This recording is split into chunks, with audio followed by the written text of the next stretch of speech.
60 రోజుల్లో మీతో ఇంగ్లీష్ అద్భుతంగా మాట్లాడిస్తాం. వెంటనే కాల్ చేసి జాయిన్ అవ్వండి. హలో నమస్తే, వెల్కమ్ టు సుమన్ టీవీ. ప్రస్తుతం మనతో పాటు immigration law consultant advocate Aditya Mallela గారు ఉన్నారు. వీరితో ఈరోజు మనం ఇమిగ్రేషన్ రిలేటెడ్ అన్ని కూడా డౌట్స్ ఏమన్నా క్లియర్ చేసుకుందాం. హలో అండి, నమస్తే. నమస్తే. సో ఇప్పుడు మీరు అన్నారు మనకి కొత్తగా తీసుకునే వాళ్ళకి అక్కడ వెళ్ళాలి అనుకునే వాళ్ళ గురించి గ్రీన్ కార్డ్ ఎంత ప్రాసెస్ ఎంత మనకి డిఫికల్ట్ ఉంటుంది అని. అయితే ఇలాంటి టైంలో ఇంత స్ట్రిక్ట్గా ఉంటున్న టైంలో ఆల్రెడీ మనం గ్రీన్ కార్డ్ తీసుకుందాము అని వెళ్ళి అక్కడ ఉంటున్న ఇండియన్స్ ఎవరైతే ఉన్నారో వాళ్ళ పరిస్థితి ఏంటి అసలు ఇప్పుడు? సో గ్రీన్ కార్డ్ అనేది ఒక గోల్ అండి ఎవరికైనా. అవును. సో ఆ గోల్ పర్సివరెన్స్ అనేది ఇప్పుడు పెద్ద కన్స్ట్రైన్ అయిపోయింది. అవును. సో గ్రీన్ కార్డ్ పరంగా చూసుకుంటే దాని డైనమిక్స్ ఎలా వర్క్ అవుతాయి అంటే చాలా రకాల గ్రీన్ కార్డ్స్ ఉన్నాయి. చాలా రకాల గ్రీన్ కార్డ్స్ అనగానే గ్రీన్ కార్డ్ మనకి బై ఇన్వెస్ట్మెంట్ గురించి చెప్పుకోవడం జరిగింది. Green card by sponsorship. అలానే ఏంటంటే ఇప్పుడు మనకి పేరెంట్స్కి స్పాన్సర్ చేయాలనుకోండి, ఆల్రెడీ అక్కడ సిటిజన్ అయిపోయి ఉన్నాళ్ళు ఎవరైనా ఉన్నారు, వాళ్ళ గ్రీన్ కార్డ్ స్పాన్సర్ చేయాలనుకోండి, పేరెంట్స్కి స్పాన్సర్ చేయొచ్చు. అది పెద్ద ఛాలెంజ్ అవ్వకపోవచ్చు, ఎందుకంటే దానికి ఎక్కువ వెయిటింగ్ లిస్ట్లో ఏమి ఉండదు, కరెంట్లోనే ఉంటుంది. ఎప్పుడన్నా కొన్ని సిచ్యువేషన్స్లో ఎక్కువ మంది ఇప్పుడు ఫైల్ చేస్తున్నారు కాబట్టి కొత్తగా ఫైల్ చేసే వాళ్ళది వెయిటింగ్ లిస్ట్కి వెళ్ళే సిచ్యువేషన్ ఉండొచ్చు. బట్ దాన్ని గ్రీన్ కార్డ్ క్యాప్ని బేస్ చేసుకుని అది క్లియర్ అయ్యే అవకాశం ఉంటుంది. సేమ్ థింగ్ విత్ సిబ్లింగ్ అండి. సో ఏంటంటే పేరెంట్స్కి ఎక్కువ ఇంపార్టెన్స్ ఇస్తారు, నెక్స్ట్ సిబ్లింగ్స్కి అనమాట. సిబ్లింగ్స్కి వచ్చేసరికి ఏమైంది అంటే సిబ్లింగ్స్ కూడా ఎవరైతే సిటిజన్ ఉన్నారో వాళ్ళు అక్కడ స్పాన్సర్ చేయొచ్చు. వాళ్ళకి గ్రీన్ కార్డ్ రావటం అనేది కూడా సిమిలర్ లైన్లో ఉంటుంది అనమాట. సో అది కూడా ఒక విధానం. నెక్స్ట్ వాళ్ళు పెళ్లి చేసుకున్నారు అనుకోండి ఎవరైనా స్పౌస్, వాళ్ళకు కూడా గ్రీన్ కార్డ్ వస్తుంది. అయితే ఈ గ్రీన్ కార్డ్ రావటం అనేది కూడా ఒక స్టేజెస్ వారీగా వస్తుంది అనమాట. మనకి ఏంటంటే యూజువల్గా ఏంటంటే కండిషనల్ గ్రీన్ కార్డ్, అలానే ఈఐడి, ఫస్ట్ ఈఐడి అంటే ఎంప్లాయ్మెంట్ ఆథరైజేషన్ డాక్యుమెంట్, నెక్స్ట్ వచ్చేసి conditional green card, permanent green card, దాన్ని బేస్ చేసుకొని సిటిజన్షిప్. ఇప్పుడు పెళ్లి చేసుకున్న వాళ్ళు కూడా ఏంటంటే వీళ్ళ డ్యూరేషన్ నిజంగా వీళ్ళ అగ్రిమెంట్ ఆఫ్ మ్యారేజ్ అనేది నిజంగా ఓన్లీ ఇప్పుడు దాన్ని కూడా మిస్యూజ్ చేశారు కొంతమంది. ఇప్పుడు మనకి దాన్ని కూడా ఏంటంటే డంకీ మూవీలో చూపిస్తాడు. ఫస్ట్ వెళ్ళి అడిగితే ఏమని చెప్తాడంటే ఎవరో యుఎస్ సిటిజన్ పెళ్లి చేసుకున్నట్టు చూపించి పంపిస్తామని చెప్పి. సో అది కూడా ఏంటంటే యుఎస్లో ఆ ఇమిగ్రేషన్ లాస్ పరంగా ఫైండ్ అవుట్ చేశారు. నిజంగా అంటే డబ్బులు ఇచ్చి కాంట్రాక్చువల్ మ్యారేజెస్ లాగా, ఇల్లీగల్ కాంట్రాక్చువల్ మ్యారేజెస్ లాగా చేసుకుంటున్నారు అనమాట. ఆ ఆప్షన్ కూడా మన వాళ్ళు ఇల్లీగల్ మైగ్రేషన్లో ఇది కూడా ఒక ఇల్లీగల్ ఆస్పెక్ట్ పరంగా చూడాలన్నమాట. సో అది కూడా అందుకే ఏంటంటే యుఎస్ కూడా ఎలా పడితే అలా గ్రీన్ కార్డ్ ఇవ్వదు. గ్రీన్ కార్డ్ బై ఇన్వెస్ట్మెంట్లో కూడా నీ దగ్గర డబ్బులున్నా కూడా నువ్వు ఆ డబ్బులు ఏంటంటే మనీ లాండరింగ్ ద్వారా రాలేదు అని చెప్పి మనం నీట్గా దాన్ని డాక్యుమెంట్ చేసుకొని మంచిగా ట్యాక్స్డ్ లైక్ లీగల్గా ఎర్న్ చేసిన మనీ అని ప్రూవ్ చేసుకుంటేనే మనకు ఆ మనీ సోర్స్ ఆఫ్ ఫండ్ కింద క్వాలిఫై అయింది. సో ఈ కాంట్రాక్చువల్ మ్యారేజెస్లో కూడా ఎలా ఉంటుంది అంటే సో మీకు స్టేజెస్ వైజ్ గా ఇస్తారనమాట. నిజంగా మీరు కలిసి ఉన్నారా లేదా చూసి కండిషనల్ ఆ స్టేజెస్ వైజ్ లో తెలిసిపోద్ది యూజువల్ గా. సో వాళ్ళకంటే ఒక ప్యాటర్న్ ఫాలో అవుతారు. సో అలా అని కొంతమంది ఏంటంటే దాన్ని ఫుల్ఫిల్ చేయటం కోసమే కలిసి ఉంటారు అనమాట, ఫుల్ఫిల్ చేసుకోవడం కోసం. అందుకని గ్రీన్ కార్డ్ మీద చాలా డిపెండెన్సీ ఉంటుంది. ఇప్పుడు మోస్ట్ ఆఫ్ ద టైం ఏమైంది అంటే అక్కడికి వెళ్ళి సెటిల్ అయిన వాళ్ళకి ఫ్యామిలీ మెంబర్స్లో సో ఆబ్వియస్లీ ఏంటంటే వీళ్ళు H1 మీద ఉండి I-140 వచ్చి గ్రీన్ కార్డు కోసం వెయిట్ చేస్తూ ఉంటారు.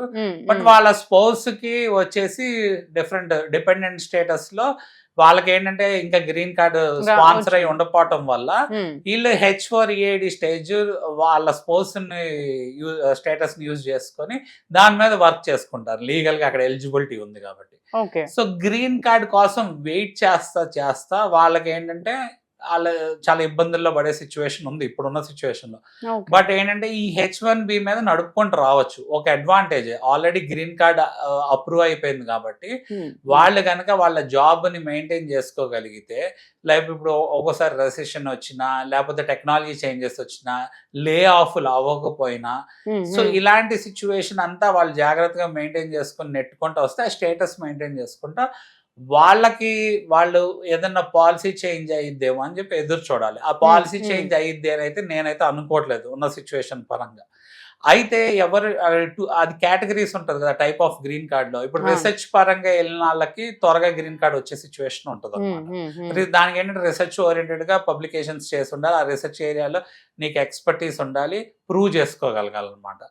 లేకపోతే యూనిక్, నేను చెప్పినట్టు ఏంటంటే ప్రీవియస్ వీడియోలో సమ్ యూనిక్ స్కిల్ ఉండి సమ్ కల్చరల్ కానీ లిటరరీ ఆర్ట్స్ పరంగా కానీ ఇలాంటి ఆస్పెక్ట్స్ లో లేదా స్పోర్ట్స్ పరంగా కానీ స్కిల్ ఉంటే దాన్ని బేస్ చేసుకొని కూడా ఒక కేటగిరీ ఆఫ్ గ్రీన్ కార్డ్స్ ఉన్నాయి. సో అలాంటి వాటి మీద చాలా మంది అలాంటి కేటగిరీస్ లోకి మనం ఏమన్నా క్వాలిఫై అవుతామేమో అని చూస్తున్నారు, చెక్ చేసుకుంటున్నారు. ఇప్పుడున్న సెక్షన్ వాళ్ళకున్న ఆల్టర్నేటివ్ మార్గాలు ఏంటి అని మరి చెక్ చేసుకుంటారు కదా. ఇప్పుడు వీళ్ళు over a period of time యూనివర్సిటీలో చదివిన సబ్జెక్ట్ అవనండి, ఆ రీసెర్చ్ ఏరియాస్ కానివ్వండి, లేకపోతే వీళ్ళు వర్క్ చేసిన ఏరియాస్ కానివ్వండి, లేకపోతే వీళ్ళు వర్క్ చేసిన రీసెర్చ్ ఏరియాస్ లో నేషనల్ ఇంట్రెస్ట్ వేవియర్ అని అంటారు అనమాట. అంటే నువ్వు వర్క్ చేస్తున్న లైక్ చిప్ డిజైన్ లాంటి అలాంటి టెక్నాలజీస్, ఇప్పుడు తైవాన్ మీద ఎక్కువ చిప్స్ కోసం వీటి కోసం డిపెండ్ అవుతారు కదా.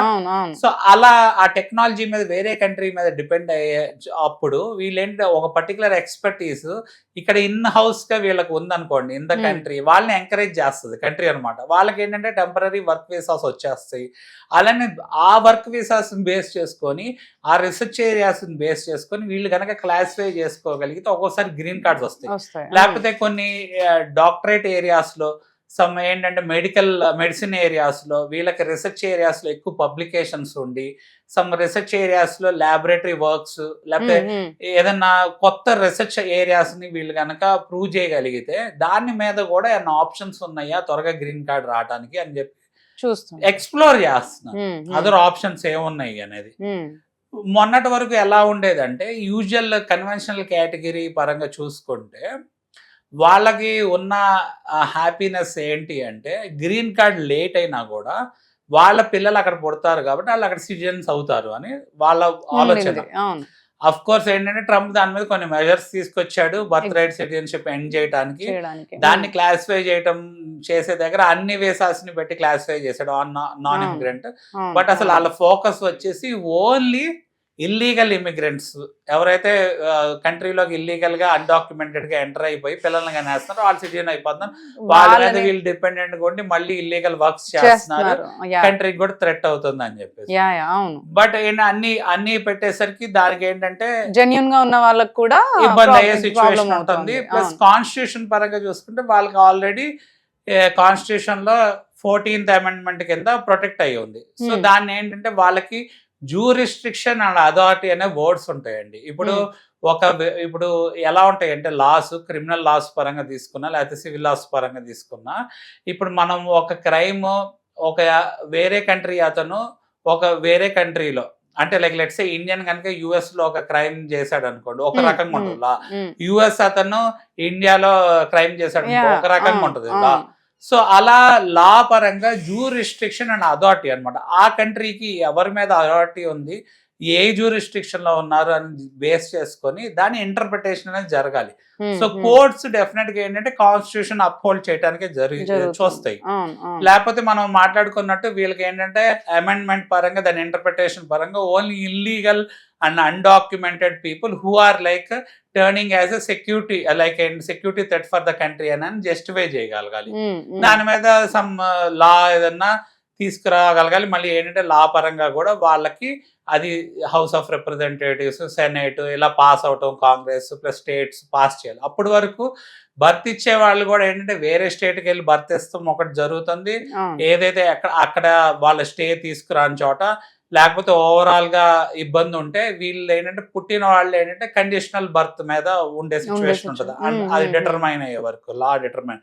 అఫ్ కోర్స్ అది ఏంటంటే నెక్స్ట్ ఇంటర్ప్రిటేషన్ అనేది వాళ్ళకి సుప్రీం కోర్ట్ కాన్స్టిట్యూషనల్ గా ఇంటర్ప్రిట్ అవ్వాలి కాబట్టి అది అయిపోతే నెక్స్ట్ 6 months to 2 years లోపల అవ్వచ్చు, లేకపోతే ఒకసారి 2 to 3 years ఆర్ ఈ లోపల దాన్ని మారిపోయి వేరే పర్సన్ కూడా పవర్ లోకి వచ్చే సిచ్యువేషన్ కూడా ఉండొచ్చు ఒకసారి. సో బైండింగ్ ప్రెసిడెంట్స్ మాత్రం అన్ని ఫేవరబుల్ గానే ఉన్నాయి, ఏంటంటే ఎండ్ చేయలేరు అని చెప్పి అనుకుంటున్నారు. సో రే ఆఫ్ హోప్ ఏంటి వాళ్ళకి అంటే ఆ బర్త్ ని బేస్ చేసుకుని పిల్లలు సెక్యూర్ అయింది అనుకోండి, మళ్ళీ పిల్లలు 21 years వచ్చాక వాళ్ళ పేరెంట్స్ కి సిటిజన్షిప్ స్పాన్సర్ చేయొచ్చు కదా, గ్రీన్ కార్డు స్పాన్సర్షిప్. ఒకవేళ వీళ్ళకు ఉన్న వర్క్ వీసాల మీదది 100 years కి వెళ్ళింది అనుకోండి, బట్ ఇక్కడ ఏంటంటే ఒక 20 years ఆగితే చాలు అన్న సిచ్యువేషన్ ఉంది కదా. సో అలా నడుపుకుంటా వస్తానికి ప్రిఫరెన్స్ చూసారు అనమాట. సో ఉన్న వాళ్ళకు ఉన్న ఆప్షన్ ఏంటి అంటే ఈ మనం డిస్కస్ చేసుకున్న ఆప్షన్స్ లో వాళ్ళు ఎక్స్ప్లోర్ చేయగలగాలి. అలానే పేపర్ వర్క్ పరంగా, లేకపోతే నోటబుల్ ఏరియాస్ ఆఫ్ రీసెర్చ్ పరంగా కానీ, లేకపోతే ఏదైనా డిమాండ్ ఉన్న ఏరియాస్ పరంగా కానీ మనం యుఎస్ ఒక ఎకానమీకి తోడ్పడుతున్నాం అని చూపిస్తే, ఇప్పుడు త్రూ ఇన్వెస్ట్మెంట్ మనం గ్రీన్ కార్డ్ ఫాస్ట్గా వస్తుంది అంటే ఎందుకు వస్తుంది, వాళ్ళ ఎకానమీ ఇంప్రూవ్ అవుతుంది, ఎంప్లాయ్మెంట్ జనరేట్ అవుతాం వల్లే త్రూ ఇన్వెస్ట్మెంట్ EB-5 వీసా ద్వారా ఫాస్ట్గా గ్రీన్ కార్డ్ ఇస్తారు. ఇక్కడ కూడా సేమ్ వాళ్ళ కంట్రీకి ఏదైనా ఉపయోగపడుతుంది అంటే వాళ్ళు గ్రీన్ కార్డ్ ఇస్తానికి ఏమీ వాళ్ళు వెనకాడరు. సో అది డిటర్మైన్ చేసే దగ్గర సపరేట్ రూట్ డిటర్మైన్ చేసుకోవాలి.